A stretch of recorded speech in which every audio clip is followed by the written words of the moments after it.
শুভ সন্ধ্যা everyone, কেমন আছেন সবাই? তো শীত যেহেতু চলে চলে আসছে, তো শীতের পিঠা খাবো না এমনটা কি হয়? তো এটা হচ্ছে আমরা পুলি পিঠা খাবো, মানে আপনারা তো সবাই জানেন শীতের সিজনে এখন পুলি পিঠা, ভাপা পিঠা সবই সাথে একটা ভাপা পিঠা খাবো।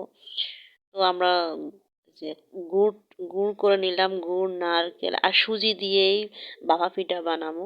চালের গুঁড়া না, অনেকে চালের গুঁড়া দিয়ে বানায়, তা আমরা সুজি দিয়ে বানাবো। কারণ সুজি দিয়ে বানালে এই পিঠাটা খেতে সত্যি খুব টেস্টি, খুব ভালো, সফট এবং নরম, এত মজা লাগে কি বলবো। তো আমি, মা, বড় বোন, তার বোনটা যখন আসছে পিঠা খাওয়া হবে না এমন কি হয় বলেন? তো আর কি ফাইনালি সব তৈরি করে প্রস্তুতি প্রণালী শেষ করে চলে গেলাম মাটির চুলায়। আর শীতের সন্ধ্যায় মাটির চুলায় এভাবে বাফা পিঠা খেতে কি যে ভালো লাগে।